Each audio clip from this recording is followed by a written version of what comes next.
Vamos lá, vamos falar das leituras finalizadas agora no mês de fevereiro.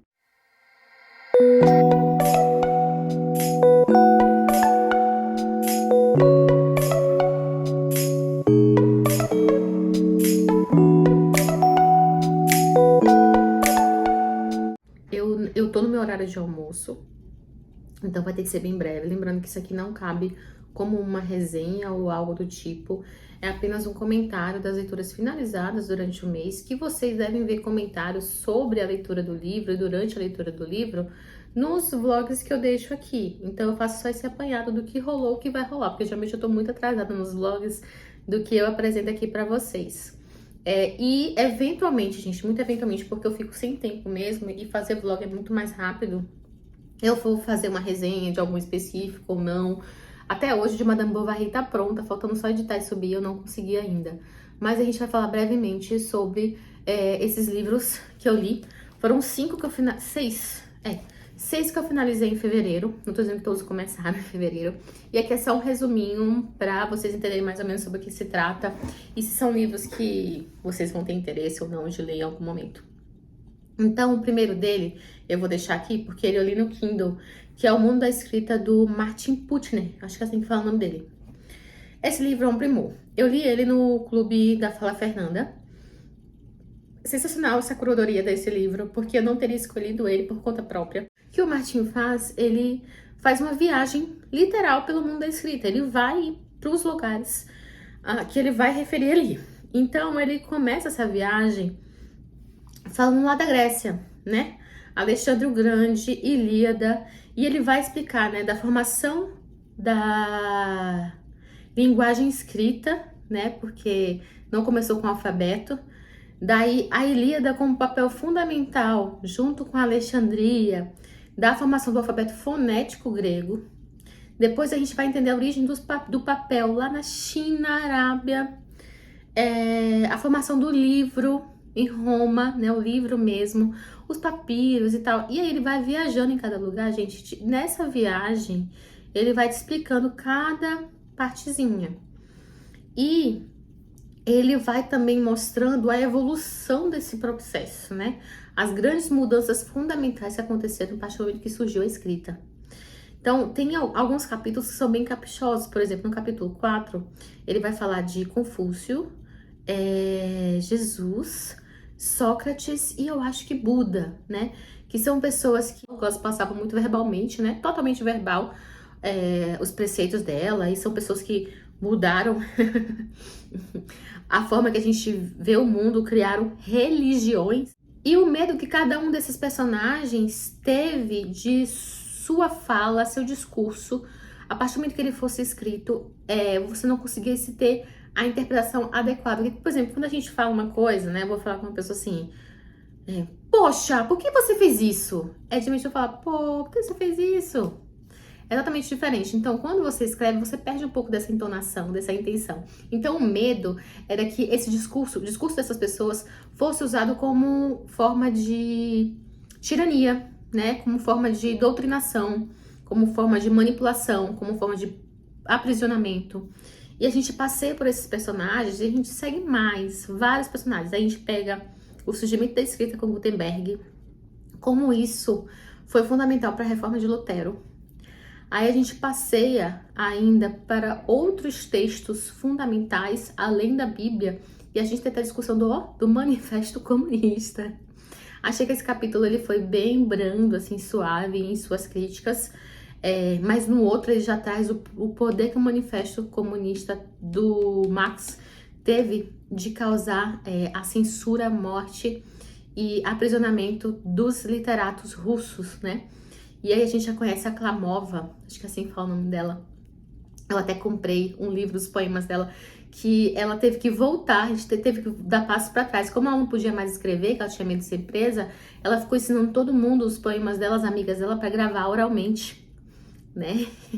E assim ela conseguia continuar passando a mensagem dela. Foi um retrocesso. Esse capítulo deu um bug bem grande na minha cabeça, porque eu amei demais.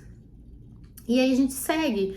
Aí a gente passeia por alguns nóbios, a gente vai para Ilhas da América Central e até a gente parar em Hogwarts, Harry Potter. entendeu?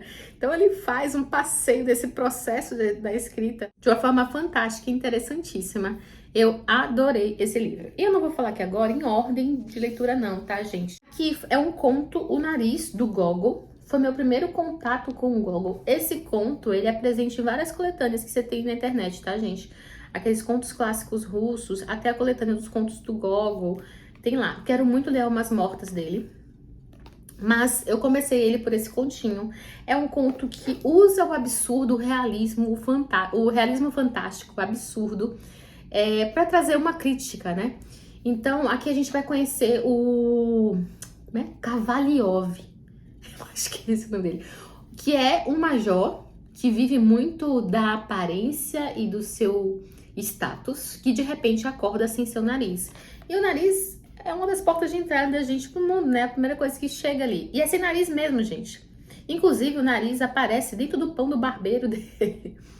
E a coisa vai ficando tão absurda, que o nariz, ele tem vida própria, ele encontra esse nariz andando e sendo um patamar superior a ele. Então, na verdade, é uma grande crítica mesmo. Ele fica desesperado, querendo a parte da polícia, do nariz e tal. Porque a aparência dele, né, o que ele representava exteriormente, foi afetado. Em nenhum momento a preocupação é que ele não vai mais respirar ou cheirar. Como é que ele vai aparecer agora nos lugares? Como é que as pessoas vão reconhecer ele? Como é que ele vai andar por aí sem nariz, né? Então, tem uma crítica sobre esse status. Então, tem esse choque do que é real, do que é fantástico. Tem uma parte cômica bem grotesca. Achei que foi excelente para meu primeiro contato com o Gogol, conhecendo essa parte cômica e esse realismo fantástico e grotesco dele, cheio de crítica por trás. E engraçado que o próprio Gogol, ele tem um baita nariz, né? Eu acho que ele escolheu essa parte do corpo ao invés de, por exemplo, o olho, a boca. Escolheu o nariz, primeiro que o nariz tá, é a primeira parte do nosso rosto, se você tá assim de lado, é o nariz, né? Lógico, depende do tamanho do nariz de cada um. Mas o próprio Gogol tinha um nariz muito proeminente, vou deixar a foto dele aqui.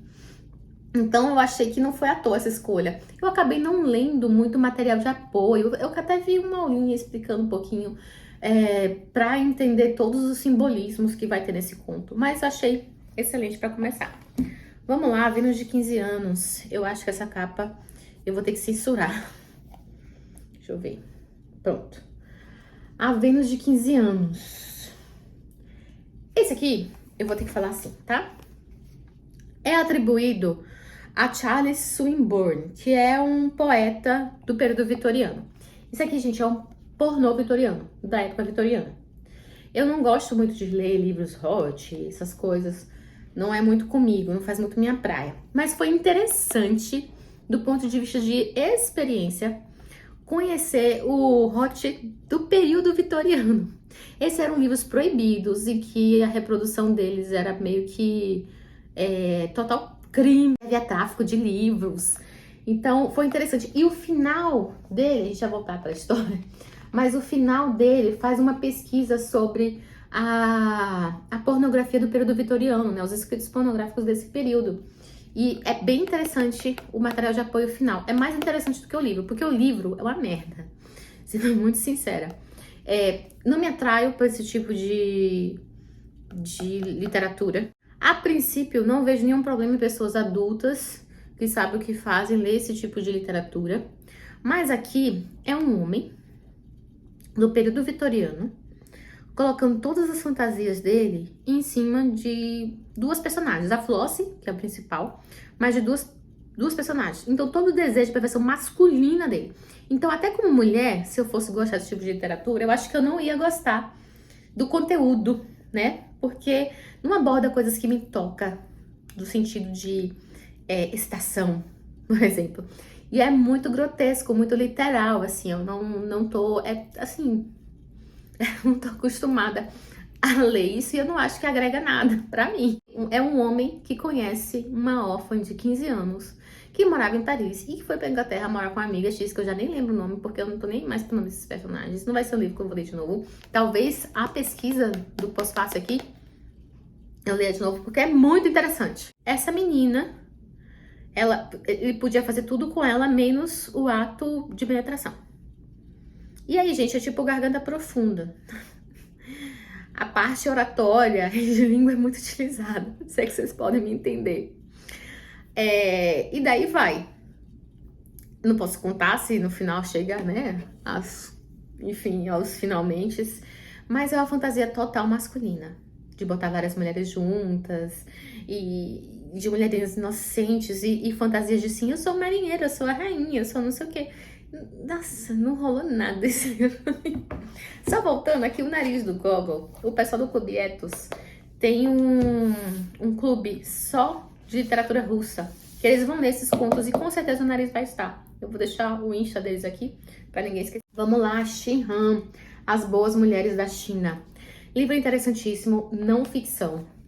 Aqui a gente vai conhecer a Xi Han, que é uma ex-repórter, uma jornalista, né? Ex-repórter. Logo depois, ali em 89, quando houve uma maior abertura com Deng Xiaoping, que ela tem um programa de rádio que ela começa a ler cartas sobre história de mulheres e também telefonemas sobre história de mulheres.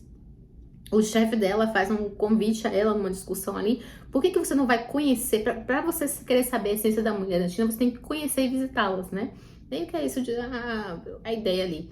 E ela vai, e através dessas cartas e tudo, ela conhece essas mulheres, conhece as várias faces dessas mulheres. E assim, gente, é muito difícil nós que vivemos no mundo ocidental, a gente conseguir entrar e entender as raízes das situações que essas mulheres vivem. Que é uma cultura completamente diferente. A cultura do Ocidente, a cultura da China é extremamente fechada. É muito diferente. Muito diferente. Não é que você não vai se conectar com as histórias, não é que você não vai entender as histórias, mas eu não entendi o comportamento da Xi Han. Da Xi Han. Esse é o primeiro livro dela, tá? Ela, a própria Isadora, que recomendou esse livro, que a gente leu com a Mônica, no livro coletiva da Mônica, vou deixar também o Insta das duas aqui. Ela falou que a própria Xi Han não sabia muito da história da China ainda, quando começou a escrever esse livro e quando participou do programa, porque as atitudes dela são atitudes de total inocência perante do que está acontecendo. Então eu, como uma mulher do Ocidente, eu olho para as surpresas dela e o despertar dela aqui e eu falo, mas gente, uma mulher adulta que vive na China, que sabe a capacidade do homem de fazer o mal. Por que essa surpresa? Sabe, nem sobre a questão sexual ela compreende muito bem. E realmente você tem que tentar entender a cabeça da Xi Han, que nem conhecia sua história por completo, que também tem suas dores como uma mulher chinesa. E coisas interessantes é que, assim, são várias histórias, também são 16. Deixa eu ver. 15.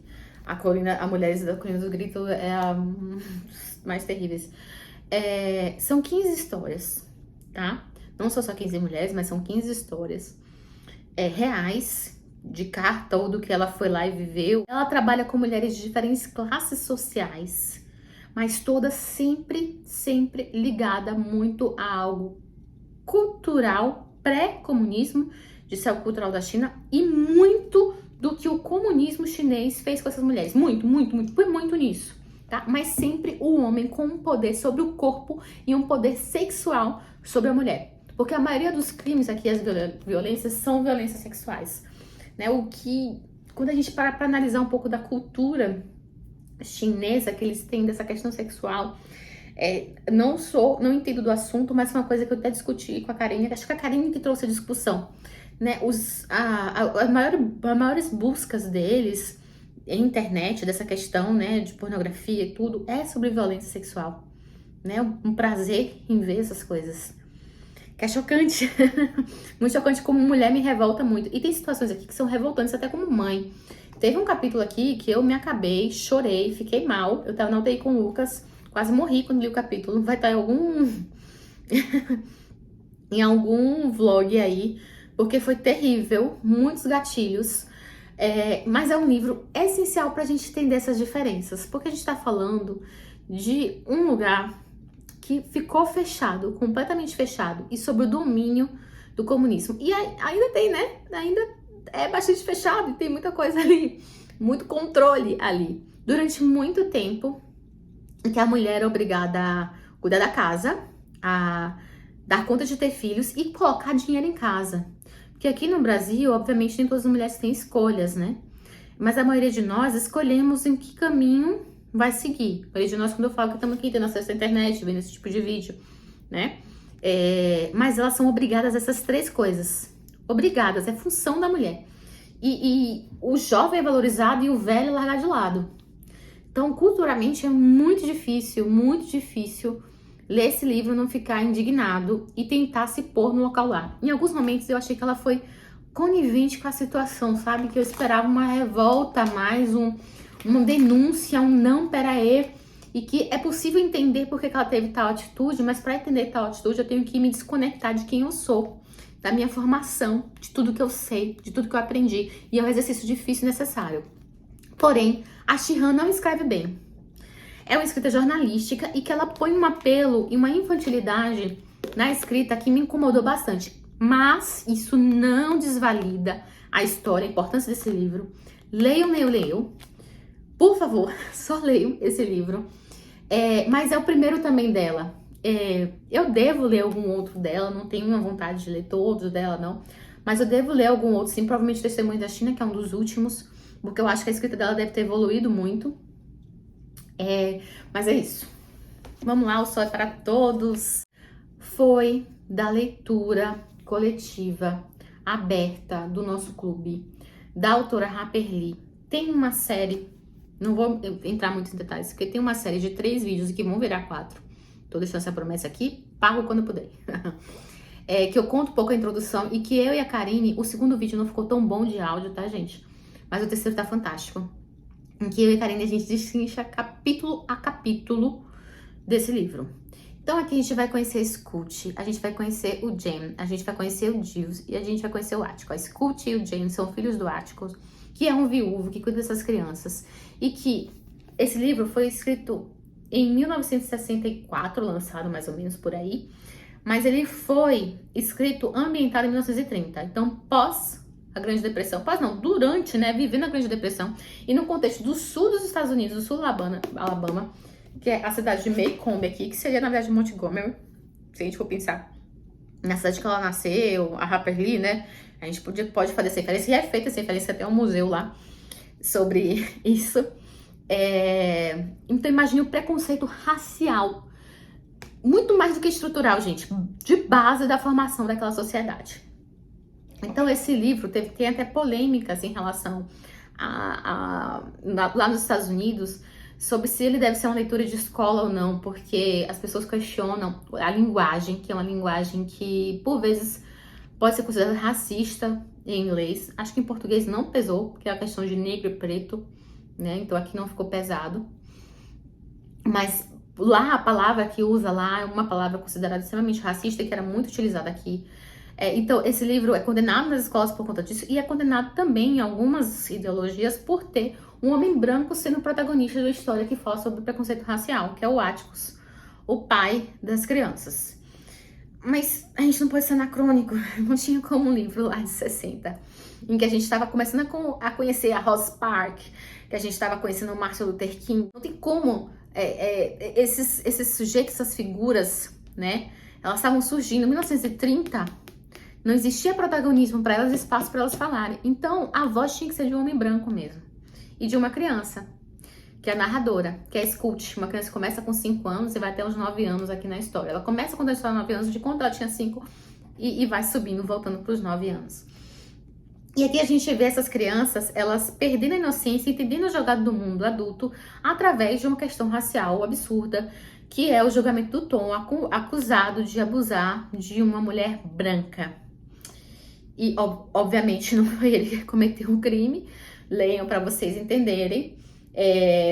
Mas ele já tá pré-condenado simplesmente por ser um homem negro. Já tá pré-condenado só por isso. Vejam os vídeos lá. Leiam e vejam os vídeos para complementar a discussão. A gente conseguiu aprofundar bem a discussão. Não acho que eu tenho capacidade completa de discutir sobre uma questão racial, até como uma mulher branca, né? Mas eu acho que a gente precisa ser antirracista e sim falar sobre o assunto com todo o respeito que eu pude ter sobre a questão e as limitações que eu tenho quanto à minha própria condição de existência. Mas enfim, amei. Amei, amei, amei, amei. A Harper Lee só deixou esse. Existe um outro, Vai, Chama o Vigia, que ela escreveu antes e que seria uma continuação, mas que tem muita controvérsia e polêmica em relação a esse outro livro. Ela morreu recente, a Harper Lee, esse livro foi lançado depois que ela morreu. Ou quando ela estava ali prestes já a morrer. Então, há um mistério no lançamento dessa continuação. E convido vocês a olharem lá o vídeo, que tá bem interessante. E aí, vamos pra grande... Eu preciso colocar uma luz aqui acontecendo, uma coisa meio celestial e até demoníaca. Fausto do Goethe, finalmente eu acabei. Finalmente eu acabei. Eu comecei esse livro, ó, há muito tempo. Li junto com a Debs, do Olabocós. Comecei a ler junto com ela. Continuei também com ela, mas todo mundo já tinha terminado e eu continuei. Gente, existe Fausto 0, 1 e 2. O Fausto 0, ninguém sabe se foi o Goethe mesmo tudo que escreveu aquilo ali, porque foi uma amiga dele que depois achou os escritos, reescreveu e publicou. Uma confusão. Não li Fausto 0, nunca vou ler, tá bom. Não tô dizendo que eu não posso um dia reler Fausto 1 e 2, que tá aqui. Fausto 1, amei. O que é Fausto 1?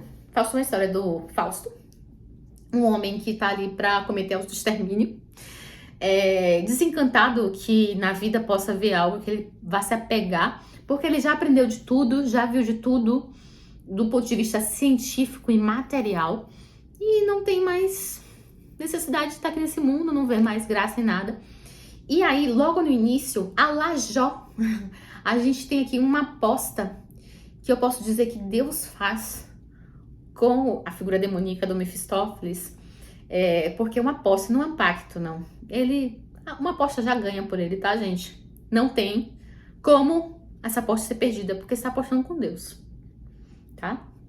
E se você crê nele e tudo que ele representa, ele é onipresente, onipotente, one tudo e acabou. Zero game, meu amigo.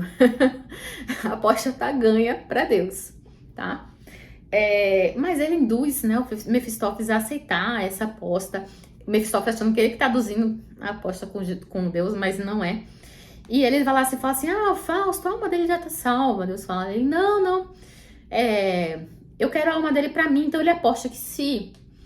Inclusive, há também esse pacto quando ele desce lá pra falar com o Fausto, né? Com o Fausto, de que se o Fausto se apegasse a alguma coisa material, se amasse algo terreno, né, que existe no humano, de uma forma grandiosa, a alma dele seria cedida ao diabo.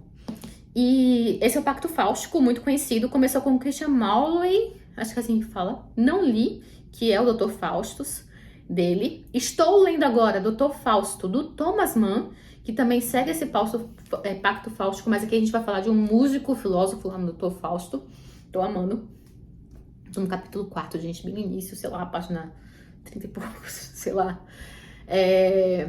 E tem também Grandes Sertões Veredas, né, que é outro que também tem um Pacto Fáustico interessante. Mas tá, Fausto 1 é isso. E aí, a primeira coisa que ele dá pra seduzir essa vontade do Fausto de viver é que ele, como um homem velho, talvez não consiga aproveitar muito da vida. E quando a gente fala isso, é a questão de a paixão por uma mulher, né? E existem duas mulheres aqui que representam coisas completamente diferentes, Fausto 1 e Fausto 2, mas que há essa paixão, essa ligação. A primeira é a Margarida. Gente, Margarida.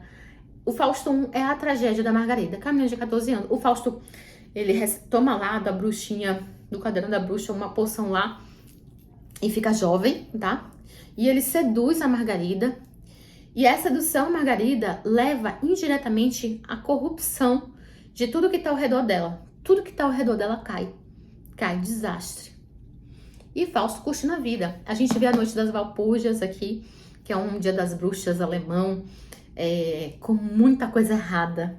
Gente, vejam também a sequência do Las Hojas Muertas. Las Hojas Muertas. Muertas. Eu amo esse canal. E ele fez essa leitura de Fausto. Ele leu Fausto 0, Fausto 1, Fausto 2. O Fausto 0 eu só vi o vídeo dele, não li. Mas Fausto 1 e Fausto 2 eu fui lendo e acompanhando com ele também. E foi excelente. Assim como o material da Débora, do Olabocós, que ajudou muito também. Mas o dele tá caprichadinho, porque ele faz umas análises literárias mesmo, sabe? Eu quero muito ver do professor Moninassi a interpretação de Fausto por ele. Quero muito. Mas beleza. Então, Fausto 1 é sobre a tragédia de Margarida. Perfeito. Fausto 2 é uma loucura. Porque até um pouco do que a Débora fala, e também o próprio... Eu esqueci o nome dele. Do Las Hojas Muertas. Esqueci o nome dele. Fala também, a gente sai do micro, do mundinho ali ao redor, o mundo que tá próximo do Fausto, pro mundo macro, o mundo gigante mesmo que existe. E a gente vai para outras discussões políticas, porque um foi escrito quando o Goethe era jovem e o outro quando o Goethe estava bem mais velho. Inclusive, eu até comentei aqui que eu comecei a odiar o segundo Fausto. Porque parecia um prato em que tinha tudo e que nada combinava. Tipo, pipoca, chantilly, morango, algodão doce, feijão e um pouco de carne agridoce. Tudo misturado ali para você comer. Porque ele joga um monte de coisa. Ele parecia que queria colocar todo o conhecimento dele de mitologia, de tudo, de tal, ali, e joga e nada combina com nada. Mas as coisas começam a fazer um sentido. Tudo começa que ele tá ali no reino e ele conhece um rei. E o rei tá com um problema em relação financeira. Aí ele fala, não, você tem um solo. O solo tem ouro e tal. Vamos usar a moeda e tal. Aí vem uma inflação, uma confusão muito doida. Aí a partir do momento que naquele momento inicial ali, Fausto e Mefistófeles conseguem resolver para ele a questão do dinheiro, depois isso vira uma confusão, o rei pede assim, não, então quero que você traga a Helena de Troia. Aí aparece a Helena Alexandre primeiro como um holograma, e o Fausto se apaixona pelo holograma, e aí ele quer conjurar mesmo ela, quer que ela apareça, quer resgatar ela. Então ele vai lá pro, sei lá onde, pro mundo, conseguir resgatar ela, convencê-la a morar com ele. Eles têm um filho. Eles têm um filho. E acontece uma tragédia lá com esse filho. E eles voltam pro reino. Tá acontecendo uma guerra civil lá por causa da inflação, que essa impressão de papel moeda trouxe. Eles resolvem lá, mas assim, o objetivo do Fausto ali pro fim da vida é moldar a natureza física. Ele quer transpor o oceano ou o mar, né? E isso gera uma grande tragédia também indiretamente causada por ele. Assim como na Margarida, que ele causou uma tragédia indireta e até direta de certa forma, aqui também. E o final é fantástico. A partir do momento que nasce o filho deles, foi a hora que eu parei e falei, eu não consigo continuar esse livro. Muita viagem pra minha cabeça, não tá rolando, não gostei. Aí eu falei, preciso respirar esse livro um pouco. Parei ele, larguei por um tempo. Voltei depois, revendo todos os vídeos da Debs, todos os vídeos de Las Hojas Muertas. Consegui entrar de novo na história sem estar cansada com a leitura, que é extremamente difícil e prolixa, tá? E aí eu peguei as 100 páginas finais, que é a partir do nascimento do filho do Fausto com a Helena. E foi. Amei o livro. Não dei 5 estrelas, favoritei não, mas amei o livro. E meus insights e minhas ideias que eu tive enquanto lia eles, foi um grande surto psicótico, fantástico. E pra mim, muita gente questiona o final, várias coisas do final. E eu não posso contar aqui, mas eu digo uma coisa, a aposta estava ganha, meu amigo. Deus falou desde o início o que ia acontecer. E é isso, acabou, não inventa história não, é isso. Pronto, gente, foram esses. Não vai dar aqui pra ficar falando do que eu tô lendo agora. Em breve.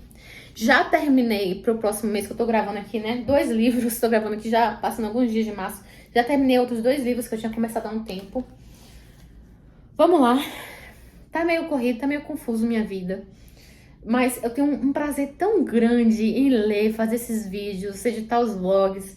É um prazer tão bom, um momento tão de escape da minha dura realidade e uma anestesiadazinha nas coisas, que sempre quando for possível eu vou tentar, mas eu não prometo nenhuma frequência fixa ou rígida. Tudo que eu não quero na minha vida agora é obrigações rígidas em que eu não tenha formas de me adaptar e abrir concessões, né? Então é isso. Tô indo trabalhar, usei meu horário do almoço pra fazer o vídeo.